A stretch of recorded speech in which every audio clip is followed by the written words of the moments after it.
Hello, everybody, and welcome back to another Sounds of Chaos podcast. My name's Steve, Yes. My name's Donovan. and so far, no technical glitches. Yes. We're going old school today as well. Just me and you shooting the Old, breeze. old school, me and Donovan. Today we're going to be talking about the topic of everyone wanting to sound the same in music, in particular. It's something I was speaking to someone earlier about today, and I've been doing these React to videos, and I've been doing a lot of those. And every time I've had to dive into the hit list, which is like the ones that are trending or in the charts, Sure. I've been bored nearly half to tears doing them. Songs are just dreadful, mate. Absolutely In what dreadful. sense? Okay, but here's the thing, right? And I'm gonna tell you something real funny in a minute because this me, I did it with Emma. You know Emma, and mate, it was such a funny because she just doesn't hold back. Like she didn't give a shit. Like she don't like it. She just says. But anyway, I listened to the other day Lewis Capaldi song, and I know we've talked about intros before, and there just don't seem to be any intros anymore. It's just like straight into the song as fast as humanly possible. Songs are getting a lot shorter. And almost every Attention song, spans are getting shorter though, Steve. That's the problem. TikTok's fault. But what's Come on, you filled your boots with TikTok in the lockdown, and you had that little mini breakdown of yours. Yeah, but it wasn't used for that back then. It was used to just be stupid. Yeah. And I got real good at that. But the problem was, example, I've listened to two songs from that hit list. One is Burna Boy and Ed Sheeran. Okay. And then the other one is Lewis Capaldi's new song. Now, Lewis Capaldi's new song only makes any real kind of sense if you watch the music video because it's funny. Is it the Wham one? Yeah, the one he stole from Wham. So, but listening to the tracks, they don't do anything. Like it's like he's recorded the chorus. Like when we listen to songs, or when you learn to produce or write, you get taught every 4 to 8 bars, add something different, add a new element to the song to keep the song moving, keep it interesting. Yeah. Yeah. But they don't do that. Even if it's subtle, even if it's a little guitar line. Yep. Anything, but they don't do that now. They get the beat, it does the same thing all the way through the song. But then at least, at the very least, you expect the vocal to do something different. No, neither of these tracks went. Even the Ed Sheeran one, it was just so monotone. Whole track was sung in the same style all the way through the song. Let me just chime in there for listeners. This is more of a rant. Yes, something that's winding Steve up. It's a topic, but it's more of a bit of a rant, isn't it? And then we're going to go on to. I even got the alcohol out for it to make me angrier. Go on, I'm on the water. Yeah, so nothing happened. The songs were just incredibly monotone. So I decided to dive into the top 20. And literally the whole of the top 20, or someone's just brought me a coffee. That's always good. Thank you. With coffee and beer. Coffee and beer, wow. Caffeine and alcohol again, but inside me as well. Yeah, so I went into the top 20 and I listened to the whole of the top 20, and I was just like, I wanted to cry by the time I'd finished it. I hadn't listened to top 20 music in forever. Oh god, it's awful. It's so bad. And what was even more surprising is what people's perceptions of good is. So me and Emma did this video where we basically just slated. Well, we didn't slate it. We said which bits we liked. We did like some elements of the production and the songwriting, etc. We just didn't like how it was performed at all. It was shockingly boring. And then somebody put in the comments afterwards, "This is a masterpiece. What are you even talking about?" I was like, masterpiece? You mean it's a that 4 chord that he uses in every single song with the same 3 triad note melody of every single song? Ed Sheeran now, right? Okay. But everyone's followed the Ed Sheeran mold. It's like everyone's trying to do Ed Sheeran. Like all the male artists are doing Ed Sheeran. 3 chords, 3 note triad. Everything's the same. But what they're doing is, it used to be where the last chorus would always be the biggest, wouldn't it? Yeah, usually would build. Yeah, not anymore. They're just listen to Lewis Capaldi's song. It's the same all the way through. They've basically got a really good take of the chorus, and they've gone, "That's great, Lewis. No worries. We'll copy and paste that now for the rest of the song." And that's what they've done. Okay. That's exactly what they've done. He sings it no different from the last chorus. It's exactly the same all the way through. Ed Sheeran song, I think there's one ad lib in the background where it slightly goes off kilter a tiny little bit. But my God, it's just so fucking bland. It's unbelievable. There's a couple of artists. I'm not saying all. There's a couple of artists making exceptional music. I'll talk about them in a bit. But why does no one want to sound like themselves? Even the vocals, I had someone the other day and I told them no, I won't do the job. Okay. Because I'm so angry about this at the moment. He said, I've got this track I want to do. I won't say the name because it's not fair in case they watch. I've got this track. This is the beat. This is the tune, blah, blah, blah. I want it to sound like this. And I went, what do you mean? Like the overall sound? No, my vocal. I want my vocal to sound like this guy. I was like, no. Yeah, that's a worry. Sound like you. Yeah. Because if you mimic, I get it all the time. I get it all the time. Mimic, you can't keep it up anyway. You can't keep up a mimic, can you? No. Not indefinitely, you know?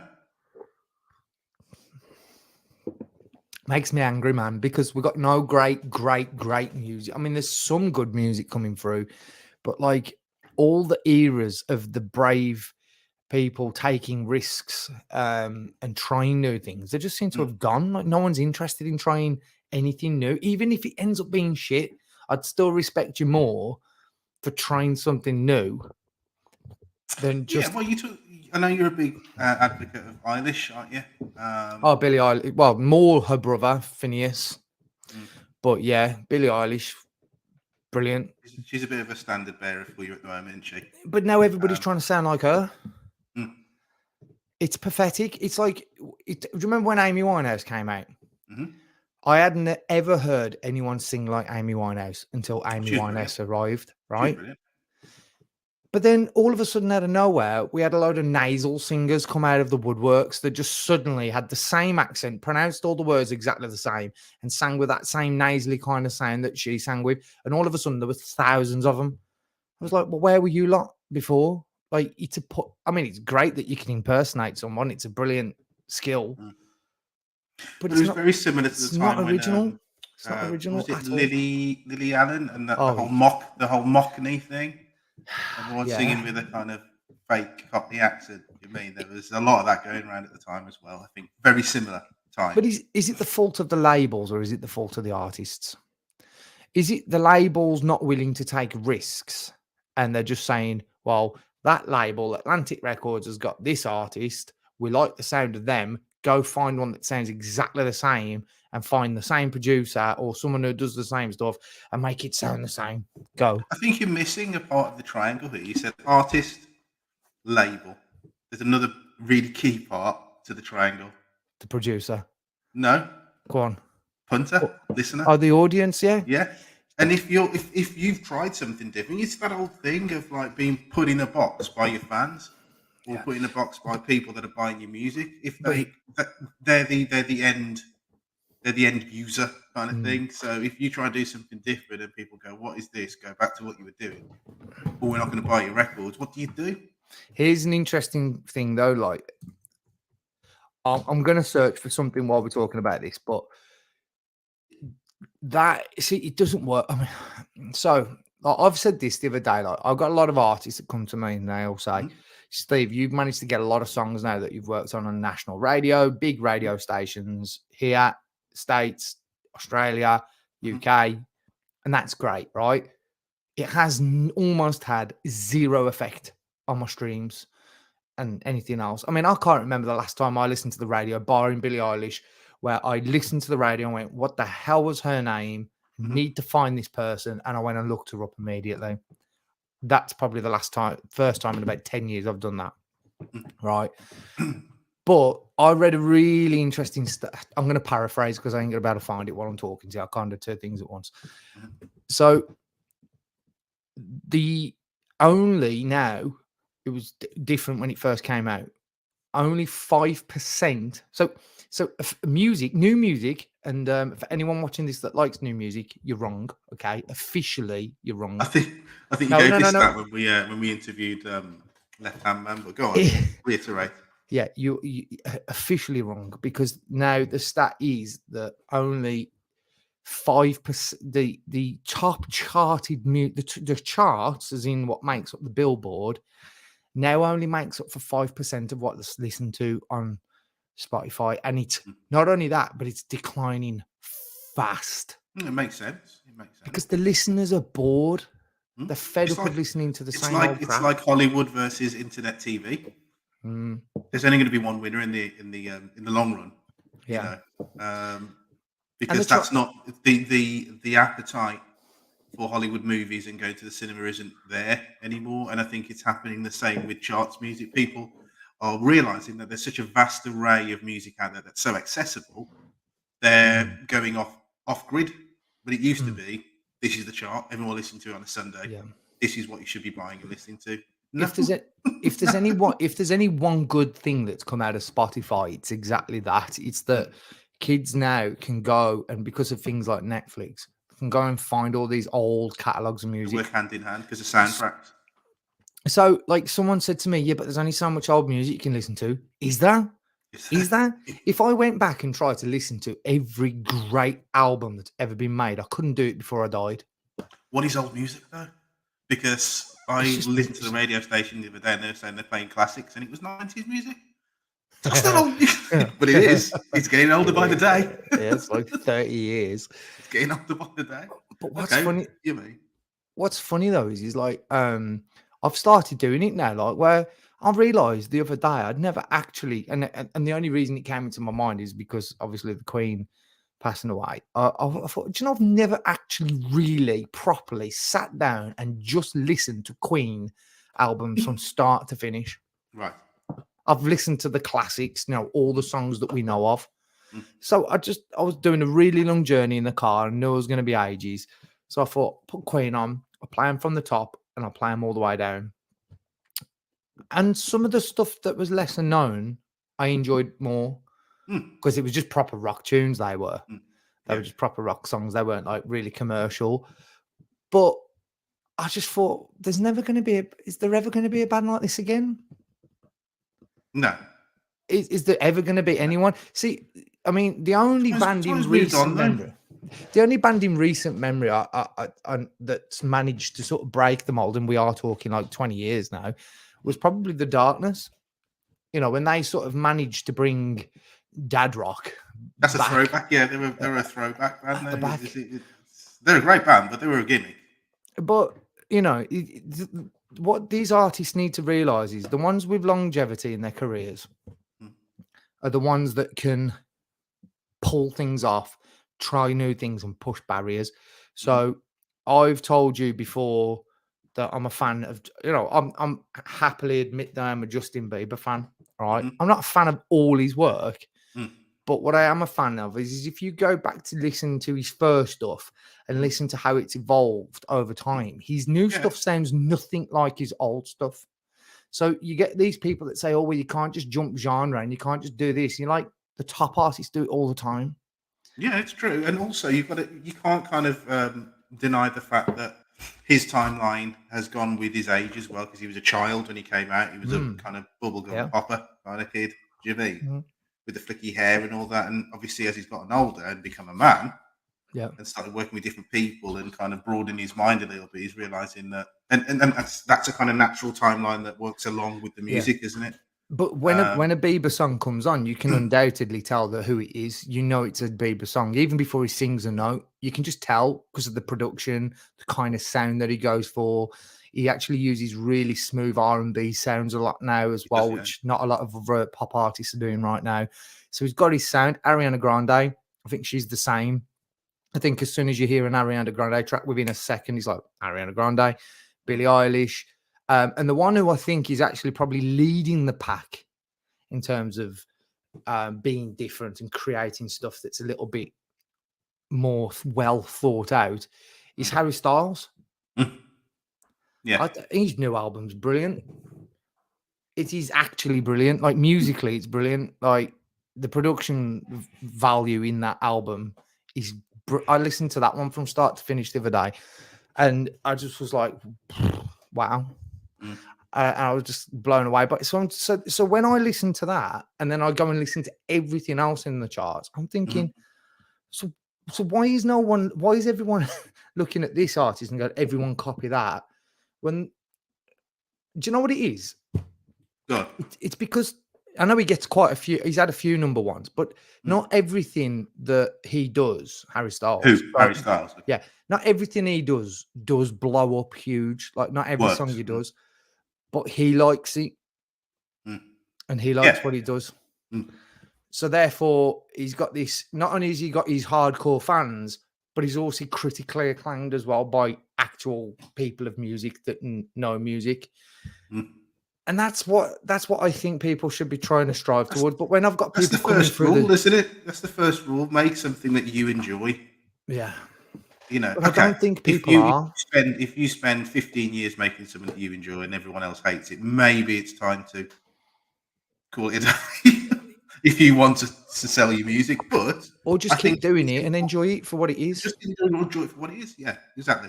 So I think we did a podcast ages ago, and I think we struggled to actually come up with a definition, I think, on what the definition of a sellout is. I was listening to that the other day. That's really weird. Right. I just kind of was scrolling with the old podcast, and I jumped onto that because it was. I think I know what the definition of a sellout is now. Yeah, because it was style over substance. It was that one. Yeah, terrible, it is. It's delicious. It's when you change. Who said this? Oh God, it might have been Justin Hawking actually. Talking of the Darkness. So he said, when you set out to make music to change the world, but the world changes, so you change your music. Okay, that's so in other words, I get that, yeah. So in other words, you've created something that you're thinking, I'm setting out, I'm going to create this brand new thing, I'm going to change the world with my music, everyone's going to love it. And then you quickly realize they don't necessarily love it as much on a grand scale, like you're not going to be mega famous. Right. And then you really want the mega fame, so you change your sound just to suit, to fit what is going to sell mainstream. That's the definition of a sellout. Yeah, I would say, I would put it in a slightly different way, but it's the same kind of feel. Yeah. It's betraying what you originally enjoy and sounds that you originally like to kind of make, and switching that to be able to sell. But this is what look back in the day, right? We've always said that music starts trends, yeah. So do you see any artists out there right now doing that? Because fashion at the minute is all over the place. Everybody wears anything and everything. There's no one. You don't really see like these culty like little. There isn't scenes anymore. There isn't scenes. There's no scenes. There's no scenes really. No, which to me means music's gone shit. Because whenever music's great, there's a scene. There's something. There's the mods, the skinheads. You got all the reggae, ska stuff when all that came out. You got the new romantics. You got the glam rock, goths, emos. But what's the new one? Don't know. Baggy pants, wear your jeans halfway down the back of your knees. I mean, that's been around for a while now. That's probably 20 years old. That's just come back from, yeah, that's 20 years old. That's back from the skater park emo kids that used to do that. And they used to have the shit kicked out of them for doing it. but it's weird that there's no scenes being created anymore. Because the world's just changed. The world is so small. I think part of the reason why you had scenes is because people weren't as accessible as they are now. So you kind of stayed in your own neighborhood. You kind of got a click. You listened to a band that was local or, from the country where you're, unless you kind of went out to find world music. It wasn't a touch of a button. It wasn't a touch of a button. So once you found something and it had like a look and a feel that you wanted, you kind of boosted that, and then you told someone else about it. But it's because there's so much choice out there. I don't think anyone stays on one thing for long enough to become obsessed with it. because No. you jump onto the next thing. Do you know what I mean? I think that might be Yeah. part of it. Possibly. The world has changed. I don't think there doesn't seem to be space for that anymore. I don't know. just see. I think people are missing a trick, big time. Like, and I take this more so from, okay, I'm working with someone at the moment, who's helping me with. See, I watch a lot of YouTube, right? And I either watch, I watch a lot of music producers online and learning all that kind of stuff, songwriters. So that's mostly what I watch when I watch on YouTube. And I'm watching all these channels, and I'm thinking, I might start a channel one day. I might start a channel. And I've recently started really, really nose diving deep into the world of YouTube and trying to really go at it. And I'm doing pretty well over the first few weeks of doing it, seeing great results because I'm putting the effort in. But I'm trying to do things a little bit different. I'm trying to be different to everyone else. I'm doing the same things that everyone else is doing, but I'm trying to put a slightly different slant on it. And I'm deliberately doing a search to see whether anyone else is doing the same kind of thing. So I'm trying to differentiate myself from the rest of my audience. That's what musicians should be doing. See, one of the reasons why when I first started doing country music over here, the reason why it kind of blew up a little bit and I started getting like good numbers was because I was the only one doing it. Yeah. You know, and then now it's huge. Now it's massive. I've got country artists in my inbox like constantly looking for work to work on songs. There's loads now. But that's what I mean. It's like you've got to be brave enough sometimes to just go, no, I want to do this. Now look at name some of your favorite artists of all time. Wow. Now, just off the top of your head, some of your favorite artists. I'll go. Rage Against the Machine. Okay, so Rage Against the Clan, Radiohead, Beastie Boys. No, name. They're all name quite different, I get. Yeah, but name another band that was like any of them. There are hip hop bands, but there's not been a Wu-Tang Clan since the Wu-Tang Clan. Yeah, Rage Against the Machine. There's been a few. There's been a few pretenders, that have tried, come and gone. Angry rap rock. Yeah, there's loads. What was that? What was that? Was it a Japanese group you showed me before?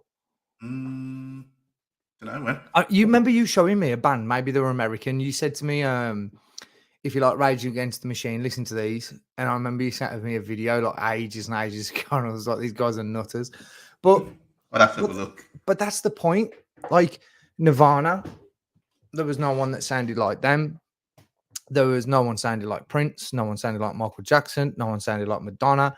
And all these people have gone on to last forever. Now, I ain't saying, and don't get me wrong, they stole a lot of influences from lots of other music. It wasn't like what they did by something. Yeah, it wasn't like they came up with something revolutionary. So what I'm saying to you, artists, I'm going to look right into the camera. Right.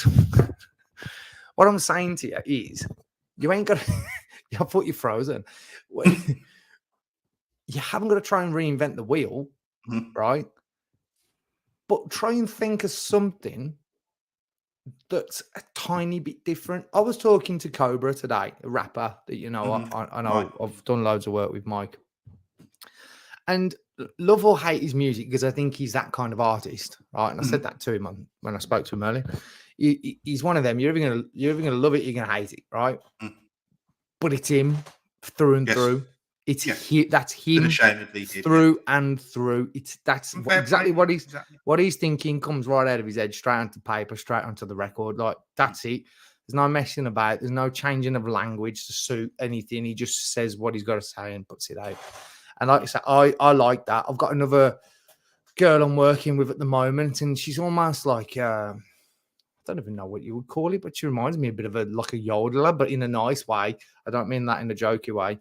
But again, totally different. So as a producer, when I hear someone like that, I get dead excited because it's like I've got no idea what we're about to create. I think there's a common theme as well. Okay, so obviously the theme is around originality. Where is it? Yeah. You've already told me a couple of artists that you believe are more original. You said Styles. You said Eilish. Yeah. They're all You need to check out Phineas, by the way, brother. He has his own Yeah. music out. You need to have a listen to his stuff because it's just so good, so clever. I think for me, you say is there still original music or original bands in the charts? I would say, obviously, you've answered your own question. There is, but less so. But Way there's less. always been manufactured Yeah, shitty music in every decade. there's just But loads of it now. you think it feels like it's been saturated and inundated, but I think there is still original bands out there. But the thing is, the There two I is. can think of, which is a weird little, I don't know if there's a connection there. Both bands or artists are over 35. Yeah. So I don't know what that tells you. I don't know what it is with, well, I know what it is with the first band that I'm going to mention, Gorillaz. Oh, yeah. You don't get much more original than Gorillaz. No, how can you? That was like. But the man Well, behind that is Damon Albarn, and he's in his, I don't know, 50s now.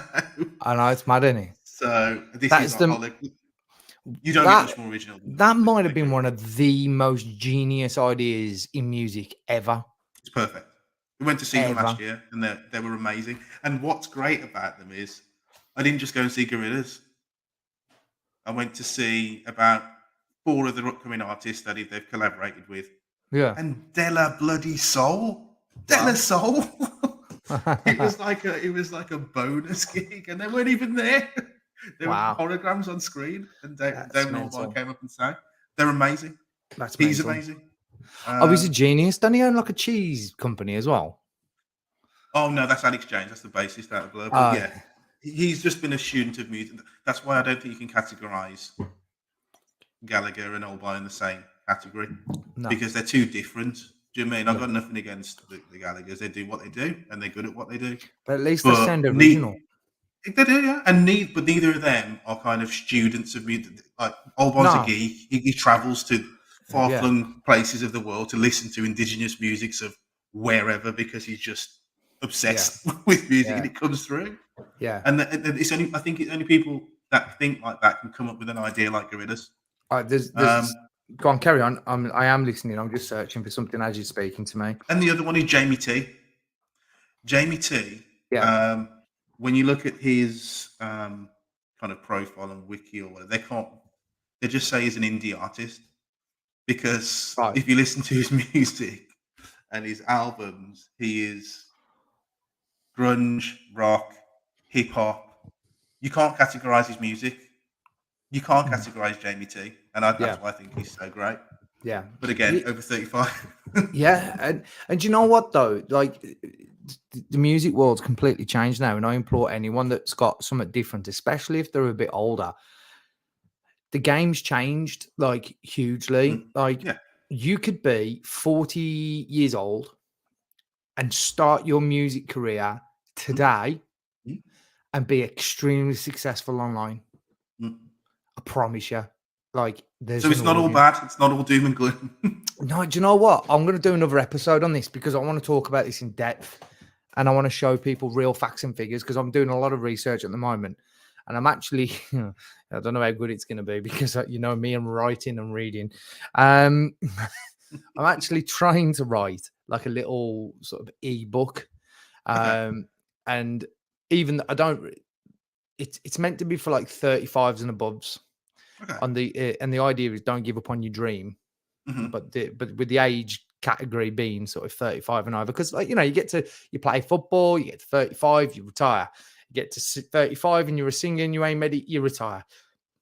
Everyone seems to give up everything at 35. It seems to be the average mean age that people just go, fuck it. I can't do it. It ain't happening. No, but that's you're talking about two industries that is very niche. 1 in 10,000 make it kind of industries, aren't you? Yeah. So I get that. But this next episode will apply to anyone. I don't care whether you're starting like a YouTube channel on making bloody secondhand cabinets look nice, like whatever it is, right? The same rules are going to apply. And I'm writing this little book at the minute. It's going to be a free book. It's going to be like an ebook that I'm going to give away. But the idea is that now is the best time in history to start any kind of art-based career.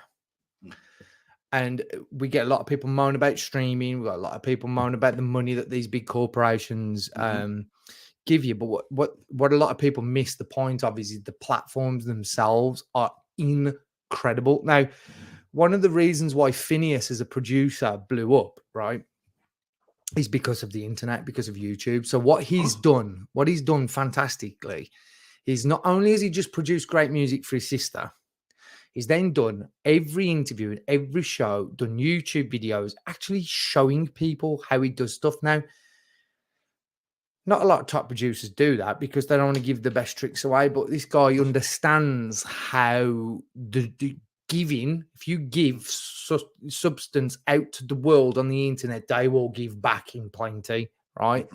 And he did this, and this is what got me into him in such a big way. So we're talking about originality, and he does this all the time. So, you know, Billie Eilish, Bad Guy, right? There's a weird sound that goes ding ding ding ding, like a ringing of like a weird sound just before the mad bit comes in. That sound sounds like some kind of, I don't know what instrument you would call it. You can't really call it an instrument. I don't know what it is.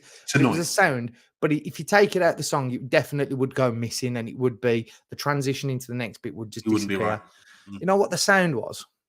God. And he does this all the time. No special equipment. He gets his phone, and he's in Australia, and they press one of the side walk, not the middle walk, because that'd be too dangerous. The sidewalk. And he presses the button, and the traffic light things make a weird noise when it's time to walk. And he was like, "Oh, that was cool. We need to cross the road again." So he gets to the other side, presses the button. This time, gets his voice notes out on his phone and records the sound it makes when it says it's okay to cross the road. That ends up being one of the main hooks in the song for Bad Guy. Yeah, it's just genius. And that's the thing. I think that is someone that is a true original, and I think it's sort of natural. What you've said reminds me. I know it's not music, but just a very quick one. It reminds me of Sam Raimi when he made Evil Dead. When he made Evil Dead, and it was like it was made for like a couple of $1,000s, and he was about 17, 18, something like that. And it was like a school project. Yeah. And some of the effects in that, some of the scariest scenes, looked at of all time, is kind of the evil going through the forest and this like noise in the background, and all it was him being pulled along on a skateboard through the forest. But it just became one of the most iconic. It's similar to that. They were just kids, noticing something and making it work. Yeah, you know. I actually think I said this the other day. I've got another YouTube video coming out soon that we'll post in the corner. And I had someone the other day, and they were saying, "Oh, I'd love to produce my own stuff. I'd love to like write my own music and be able to record it." And I went, "Go and buy yourself a digital interface, 50 quid, secondhand, if that, and half decent microphone for another 50 quid, right?" I said, "Have you got an iPad or an iPhone?" They went, "Yeah." "Oh, but I really need a MacBook, and I needed this, and then I need this plugin and that plugin, and thousands of pounds worth of gear." So what we've done in the last week is iPad. Granted, it's an iPad Pro, but theoretically, you could do exactly the same thing with an adapter and a phone. And even a really old iPhone, you don't need like a brand new one. And I've recorded an entire band setup from start to finish using nothing but what's in here. No amplifiers, no special equipment. We mic'd up a drum kit with 2 microphones because that's all we had available was 2 inputs. So we used 2 inputs on the microphones, 2 mics, 1 iPad, 1 interface, and that was it. We recorded the entire band, and the song sounds sick. Like, it sounds really, really good. And that was like literally anyone with one of these could record that. There's a really good video as well by a guy who called Graham Cochran, I think his name is, on a YouTube channel called The Recording Revolution. He literally went, "I'm going to take this one step further. I'm going to record everything on GarageBand on my phone, but I'm going to use the phone as the microphone for everything." So he mic'd up guitar amplifiers and everything with just this. He even recorded his vocals with it. He held it like about this far away from his face, didn't sing directly into it. Like, the finished product was unbelievable. Like, the finished product was so damn good. It was a joke. Granted, he was on the new iPhone, so it's got a great microphone built in. But the finished product, if you know how to just tweak a few EQ bits here and there and add a little bit of reverb to hide some of them, the messy sound. I'll put a link in. I'll put it into the Chaos Corner thing, because I think if anybody wants to make music and they feel like they've got to go out and buy loads of expensive equipment, you just don't. Like, are we going back to the thing that we always seem to go back to, the term that we always go back to? No excuse. There really isn't. But that goes back to, there's no excuse for not being original, because there's so many things you can do now. Just like, I'm looking in here now and I'm looking at this cup, all right, and I need a ride. I want a ride sound. I want a ride to play, but I don't want the ride. So I get my cup, I get a plectrum. Even though, right, it's still coming on. Even though it that was good. All right. But even though for the teenagers there, even though that just sounds like me tapping on a cup with a little bit of EQ in that, you can make that into a really unique sound that you couldn't get if you actually just, because everyone else is going to use a ride on a cymbal. Well, your ride now is going to sound different to everyone else because you used a mug and a plectrum. Like, even little things like that can make you original. It doesn't have to just be, you've got to come up with a whole new genre of music. Like, there's a lot. I find it quite funny, actually. There's a lot of people that into country rap and country hip hop and country R&B. Like, it's like this new country hip hop kind of vibe, and it's like people are saying, "Yeah, we've invented a new genre," blah blah blah, and I'm like, Kid Rock, kind of been doing it for 30 years. Keep rolling, like the most famous hip hop country rock mashup of all time. Did he do that whiskey in a bowl or something like that? He did. He's done loads of stuff, but he can't say I'm a massive fan, but yeah. Oh my god, I watched the video on his new song the other day. It's terrible. He's one. You got one job as a rapper, really, and that's to rhyme a little bit at least. Not one line in the whole song. No, I think one line in the whole song rhymed.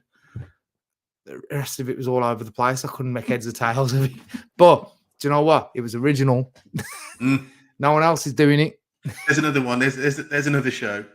Does original particularly mean good? But that's no, God, no, it doesn't. No, it don't. It certainly doesn't. But it's still got a little bit more respect for people that are trying to be original. And I think what I'm trying to say is, you don't necessarily, when I say be original, I mean, like, if you're a rapper, don't mumble rap every single word and then slam shitloads of auto-tune on it, because you're just going to sound like the next guy. Like, try and do something different. Even if you want to use auto-tune, try using it in a different way. Try doing something that no one else has done. Tweak a setting somewhere that makes your voice sound different to everyone else's. Because I listened to a track by Burna Boy, and then I listened to another track. I forget the artist's name. He's another American dude. I have no idea who he was. He was a Jamaican guy. So Burna Boy's Nigerian. This other guy's Jamaican. Singing completely different accents, but somehow, because of processing or whatever they've done, they could have been the same person. Sounds like the same. The song sounded the same. The track sounded almost the same. I think they used probably almost the same chord progression.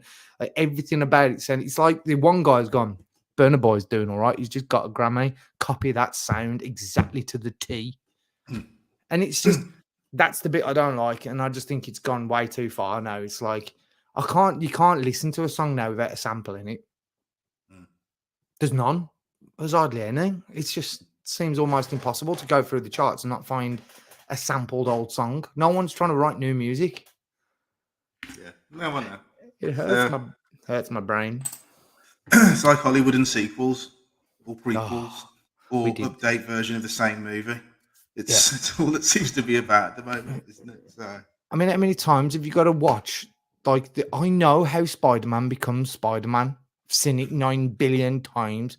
Don't need a new director to show me in a new way from a new angle. So was it The Simpsons that said something like, "How much times can Batman begin?"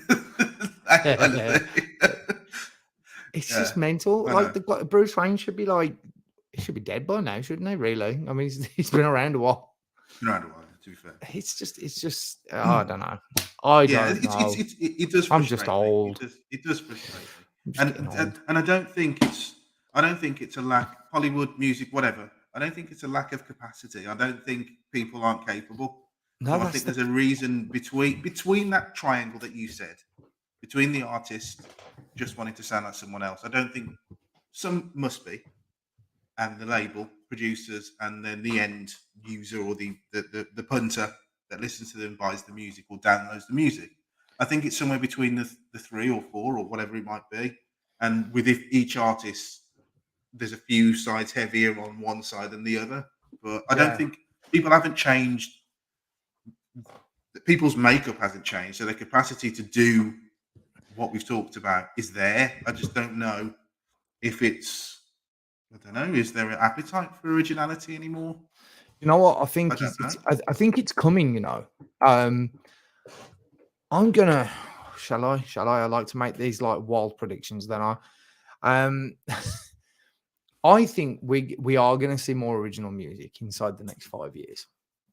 Right. And I know where it's gonna come from. It's gonna come from the demise and complete collapse of record labels. Okay, that makes sense.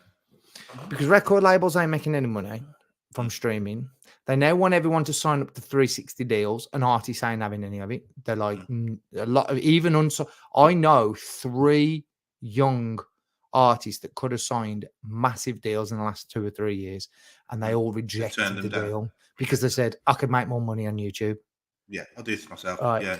So, you know, You don't need a record label anymore. You just need a really good marketing partner that knows what they're doing. You do need the marketing, and that's hopefully I'll be able to do that video soon. That's all you need. You'll be able to do that video soon. You need talent, but you need a really good marketing. I found an absolutely brilliant company that markets your YouTube channel for you. And they're pretty well priced as well. You don't need to spend the earth. You do need a little bit of a budget. But if you're a band and you've got 5 members, I'll tell you the name of the company. The company's called Prodvigate. And I think it's a relatively young guy that started. It's basically, they're using Google ads and they're using Google AdWords and Google advertising and YouTube advertising, but they just do it all for you. And they do a really, really good job of actually doing what they say they're going to do, like find you the correct audience. I've been using them for, God, how long have I been using them for?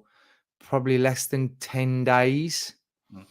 I've been using, for less than 10 days. And in the last 10 days, I'm just having a look now. But like I said, this is going to be a big episode because I've got someone who actually I'm trying to get on to do this with us. So 10 days, 30,000 views and 171 subscribers. And I'm almost, it tells you what the projected figures are going to be for like the next 6 months.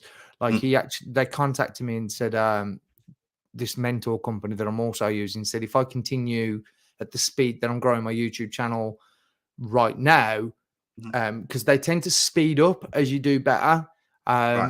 Within 6 months, you could be making a living from your YouTube channel. Like, and that's, but you've got to be doing so many different things. But that's for another episode. Yeah. But yeah, the thing, just honestly, just have a go, right? I implore anybody to just give this a go. If you've got like 30 minutes, an hour of your life that you don't want back,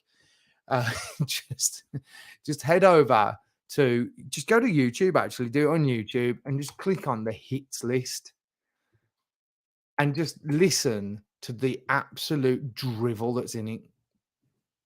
It's awful. But I'm going to do that. But this is what I don't understand is people ain't listening to it.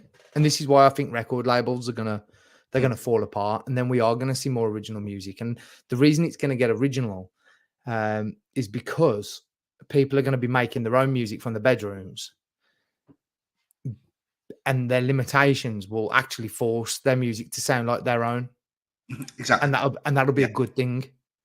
That'll be a good thing because they might not have the expensive Serum plugin that the big producers use. So therefore, they ain't going to have those sounds to use. So they might have to use something different. So therefore, I think we're going to get a lot of new music. So I'm hoping that the collapse of record labels, which I think is coming, and I'll give it less than 10 years, and I think they'll be gone. I don't disagree with you, and I don't think it's a bad thing. I think they'll be gone. I I think it's for the first time ever. I think the artists have all the control. Have you seen Spotify? Another one as well, man. Have you seen Spotify doing now? Spotify, 80% of all the music that's on Spotify, artists on there have less than 50 followers on Spotify. 80%, but they also make up, because there's so many of them. They also make up for a lot of the money that Spotify has to pay out.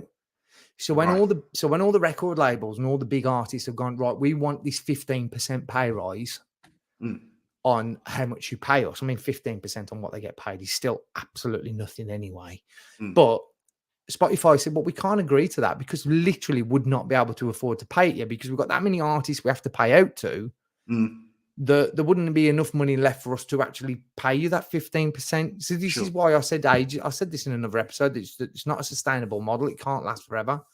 Same with Netflix. There's going to be a problem there in another 20 years when they realize I don't know how much money they're actually making, because they're charging a tenner each. It's either going to have to get more expensive for your subscription, or something's got to give, or somewhere. My money would go on that option, to be honest. But yeah. Well, apparently it's already happening, because Netflix, I think, have just announced that there's going to be a free version of Netflix that's going to come with adverts. Right, okay. Well, that's one way to make back your losses, isn't it? It's because YouTube is still, it's the king, and it's the king and the queen. It's the big boss dingle dangle of the world. It's taken over TV. The title that I went for, it just missed that. Big boss dingle dangle of the world. I lost that to YouTube. But it's gone. Like, there's no competition to YouTube, because anyone can do it. We're doing it. You just pop a camera up, you get a microphone in your face. Wait, we got a TV show, and people love it. It's mental. But I think we're living in a great time. But I just looking forward to the collapse of all the record labels. They must be shitting themselves watching all the figures just drop the way they are, and hopefully that is going to produce us more original music. Because I'm sick of Ed Sheeran now. You used to like Ed Sheeran. I used to like Ed Sheeran, but I'm getting fed up of him now. He's just appearing now on everyone else's songs, doing a little cameo. He obviously gets his grubby little fingers all over it, right? And then makes it sound exactly like an Ed Sheeran song. And it's just so bland. He's the new Wyclef Jean or Pitbull. Do you remember? Or Sean Paul just goes around terrorizing, appearing in people's videos. I don't even know he's there. Do you remember how much Gareth hated Sean Paul? Sean Paul. It's like from a horror movie. So you'll re-record a video and you'll watch it back, and you'll be like, "Dun!" Sean Paul's in the background. He wasn't even there. That is what Ed Sheeran is becoming. I'm waiting for Sean Paul to just suddenly appear here and go branga dang tang in the back. He's the new music video terrorist. Just appearing in people's videos beyond their will, against their will. Bless him. No, I got nothing against Ed, but I get what you mean. But the thing is, at least we're probably wrap it up soon. But we've ended on a positive. Hopefully, yeah. I mean, I feel sorry for all the people that are going to lose their jobs at these record labels, because what's going to happen with A&R people? What's going to happen with what's going to happen with those guys? Well, there's thousands of jobs going to be lost, but that's what I mean. But could that be? Could they see? What record label should do, in my opinion, now is rethink. Is they should remodel as label services, and they should offer all the services that they currently do, and they should just package it up and say, "Look, artists, you've got to this level now. You're in control, right? You've won." Artists. Let's say artists starts their YouTube career, right? They get all the music on YouTube and Spotify and all the social medias. They blow up. They get themselves a couple of million subscribers, and they've got some money rolling in. And now they want to go to that next level where they want to go and play arenas and things like that. They then go to a label, and then they've got the money to go, "Yo, label, go and make this happen." Boom, give them the money, and then they offer the services, and then go and push them out. I think That's that will what probably be. labels. I think that's probably going to be the way that a lot of it will go because I they feel won't. like They're not. If they've got and see, there's a lot of very very smart people working for these record labels, and they're not going to go out without a fight. They're going to rebrand, rethink, as you said, and do things in a different way. You'll lose some, but you ain't going to use every. You're not going to lose every record label. You're just going to have a different kind of service, aren't you? Yeah. I mean, I've got my plan now, but if a record label come and knocked on my door now at 36, I'd still say no. No. Mm. I would say no. Unless they gave me a big fat upfront check, which they don't do anymore. No. There's no way I'd sign to a label now. Mm. No way. The only thing I would sign to a label as, and this is a bit hypocritical, I suppose, is as a writer. Yeah. If I was offered a deal as a full-time writer for one of them, that I would do because I think that would be a fun job. But not it's less hassle as well. You just sit and write. But not Just if I send. was forced to write that drivel. Not if I was no. Sorry, I'm just laughing at Stephen. I'm just. Stephen's my hamster, and he just fell off the roof of his house. Go on. Oh, we have a terrible story about a hamster this week. Oh no. So we had an hamster. The important word there was had. No, I think I can guess what's coming. But we also you said a terrible story. Well, we also have a cat. There's only one winner in that contest. Well, I did say when the hamster came home, well, that's going to wind up dead soon. Yeah, it did. Cat was finally left alone with it for just long enough to be able to push its cage off of the thing and then just comes trotting through the house with big hamster flapping out of his mouth. The cage opened as he pushed pushed it onto the floor off what it was on, smashed open, caught the hamster, and then proceeded to run around the house with it within its face. That does not play, man. Sad story to end the show. No, Stephen's all right. He's just an idiot. Yeah. Great. Anyway, can I just say that is a great name for a hamster? Stephen. Wasn't the squirrel in Over the Hedge called Stephen? Possibly, yeah. But it's my son's. Oh no, it wasn't. The squirrel named the hedge Stephen. Something like that. Yeah. He named him before we even had him. He just said, this year, at the beginning of this year, he went, I want a hamster called Stephen. Okay, so we'll see what we can do. Brilliant. And that's what he got for his birthday. Okay, people, let us know in the comments who are the most original artists of 2022. Tell us, because we need to find them, because I'm done with listening to dull dishwater. Do they have to be new? Because Gorillaz are in the charts at the moment. And I've got to buy that new record. No, at the moment, new original music. Like, it don't matter how old the people are or how long they've been around. Just want to hear new original music. Drop loads and loads and loads of links in the description. I want to go listen to new music. I'm getting really bored. Well, what I'm going to do with this one, once we put it out, because obviously this one's not live. I'm going to put it out. I'm going to put it out with like just a bit of a call to arms in the corner, or a bit of a poll or something, just to get people talking, because I really do want to talk about this, and I'm interested to know, because I always want to learn. I want to learn what's out there, because there's stuff out there that we don't know about, that we need to know about. Yeah, you know. Yeah, I've got so much stuff I want to bring out soon that I think might help people. I think what's been quite interesting doing my development over the last sort of 5-10 years is, I think, because I've been sort of thinking this whole time that I'm kind of developing me. I've actually been developing other people, and then when I look back, I realize actually what I was doing, and I actually realize now that I probably know a little bit more than what maybe I thought I did. So now recently, only in the last few weeks, I've thought, well, sod this. I'm just going to do it for myself first. Because the problem in the modern world now is a lot of people talk shit on the internet, and they say, I can make you into a superstar. And then they sell you this course, and then they do all this stuff. And then you end up just doing what you're doing, and they make loads of money, and you probably end up with lighter of money. Yeah, just crap information. So what I'm going to be showing you is stuff that I'm doing live in the moment. It's working right now. So it is working. It will work. And I reckon it would work for anything as well. I don't care if you want to take pictures of your dogs and turn that into a hobby somehow. the principle should theoretically be the same. Your audience size might differ, but the niche, the smaller the niche, the more money you can make. It's crazy to say that. And the more devoted the followers are going to be. Yeah. I guess. I don't know. I watched the video of this guy who was saying that he's got 10,000 subscribers, but he's been on about 10,000 subscribers now for about 5 years, and it's never really changed his numbers. And he says, I'm kind of stuck on this number. He said, and people think that means that my channel's not doing any good. And he says, but that's quite to the contrary. He said, because I've got 10,000 really devout followers, and they buy my stuff from me all the time. Exactly. And he showed some, like, I don't know how true they are, but he showed some statements that he's making between $60,000 and $80,000 a year just selling the products to people that are watching his channel.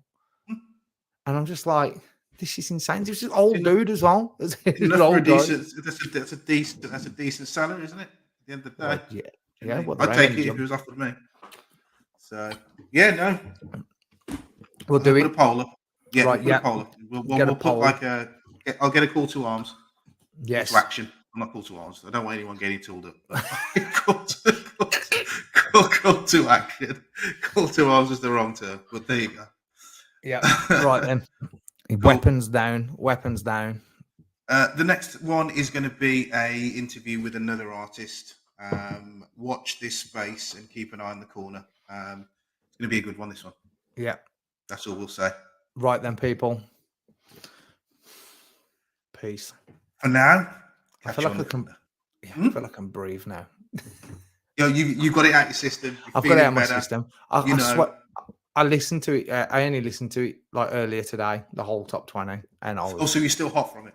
Oh, I was going to cry. And I was like, "Is this real? Am I listening to this? This is the best-selling music in the country." I had a feeling it was going to be like this. That's why I redonned the conversation hat. That's a kind of cover my ears. It's raining. The season's changing. You can tell the season from when I wear the hat or not. So it's starting to get a bit chillier now. So my pod hat is back. Your pod hat, right? Let's go. Cool. But nice one, nice catch up. I forgot to use the intro at the beginning. Sure, use it. We'll use it for the close. See you later, people. You can put it in after, can't you? Oh yeah, of course I can. It's not live, is it? It don't matter. I'm gonna do it anyway.